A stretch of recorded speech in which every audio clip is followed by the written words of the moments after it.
Hey, what is going on, everybody? And TGI Friday, because you know what that means. That's right, today is blog day, and we got a fair bit to talk about, including what's to come with X Factor and some more goodies as well. So I won't take too long here. Without further ado, let's dive right in.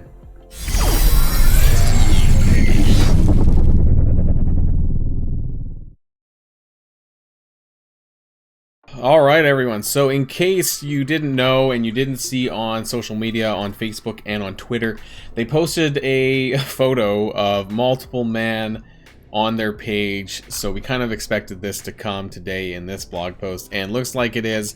So we got photos here of Multiple Man, actually looking pretty cool. I do like this appearance here, so that's pretty awesome. 3 times around the sun is the title of today's blog post. Greetings, Commander. Break out the balloons, streamers, and cake, because this week we're revealing the details around our 3rd anniversary celebration. I kind of forgot about that and when that was coming. But make sure you save some extra cake, because X Factor's newest member is stopping by, and let's just say he's bringing some surprise guests. After that, we have exciting news about our new recurring legendary event schedule. An X-Men member on the move in events featuring our heavy-hitting ladies. Up first, prepare for a party that the entire galaxy will be talking about. Stellar Celebration. Okay, this is about Silver Surfer, guys. Silver Surfer will be joining Strike soon, and though you can't recruit him just yet, to help prepare for his arrival, he's throwing an event of cosmic proportions. Stellar Celebrations. Celebrate 3 years of Marvel Strike Force with events that'll cause a big bang. Solar, galactic, and celestial orbs. Make your roster go supernova with the limited time cosmic essence currency and the solar, galactic, and celestial orbs. Okay, this kind of sounds like maybe like a Showtime currency event, possibly with blue, purple, and orange gear. Without reading on, this is what it sounds like. Earn cosmic essence via blitz battles, campaign nodes, and select daily. Okay, yeah, this definitely sounds like the Showtime currency event just rehashed into this event, because that was the same way that you earned currency for that as well, through the exact same things. Dark Matter milestone, blast off by opening these set orbs to earn character shards, gear, gold, training modules, and other. This absolutely sounds like a Showtime currency event from December. Universal Truth milestone. Turn your war efforts into milestone rocket fuel by spending war credits and elite war credits to hit milestones. That was missing here. It's on the side here. To hit milestones to earn cosmic essence. Okay, that's a strange one. So now they're basically telling us to hoard your war credits and elite war credits, because you're going to need it for next week sometime to open or to spend for this milestone. That's kind of crazy. So I thought that they didn't want us to hoard any more resources, but it looks like I was wrong about that. So if you have war credits and elite war credits and you haven't opened them, then be sure to save them from now, because you're going to need them for this Universal Truth milestone. So if you care about this, we don't know what's going to be in there. Don't spend any war credits or elite war credits. Anniversary calendar. Log in every day for 14 days to earn cosmic essence, gold promotion credits, superior basic catalyst parts, legacy orbs, and more. Legacy orbs are garbage, but hey, whatever. Bonus events coming during the event. Train and gain 2 times training modules, 3 times origin gear from campaign nodes. That's very welcome, because you guys probably saw my video possibly about orange gear and how much of a crunch that is right now.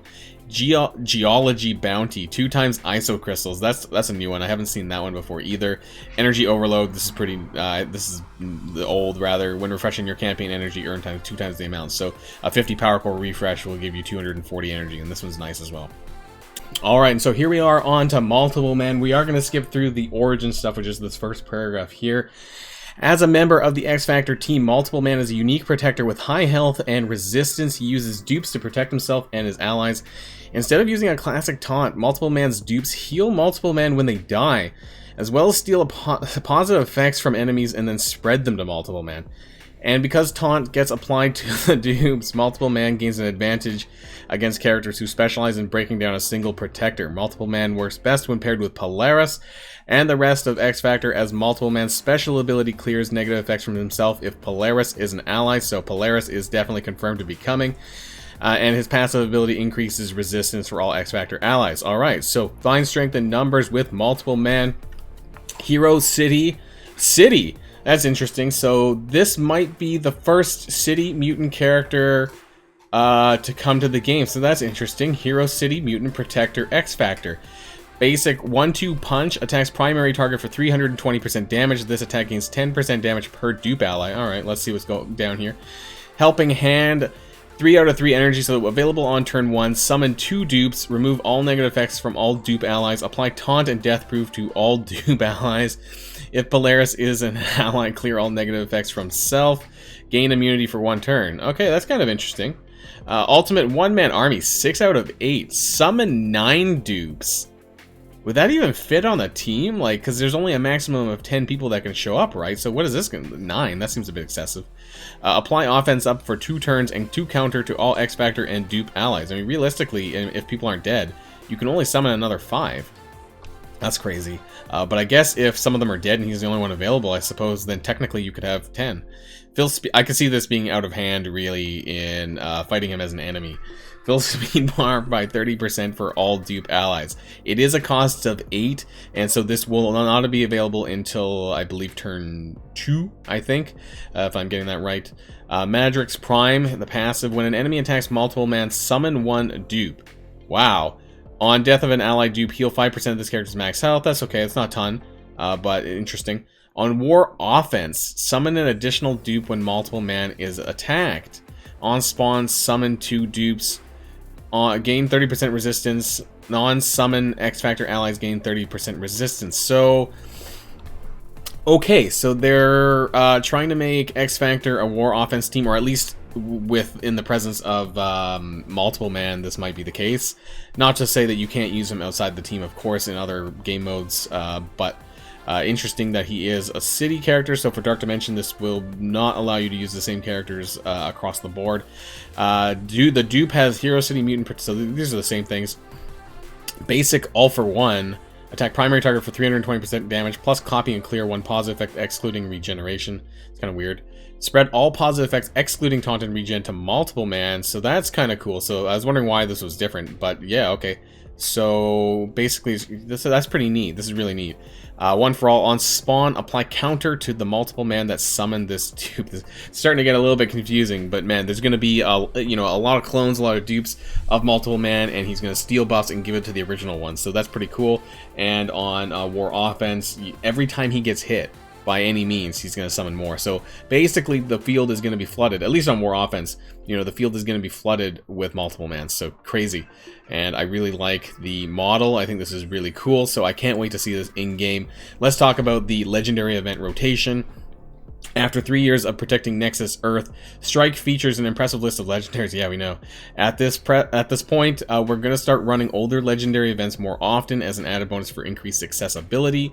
This means that there could be more than 1 legendary event running simultaneously, and that they can recur more often. So that's interesting. I mean, this is welcome, of course.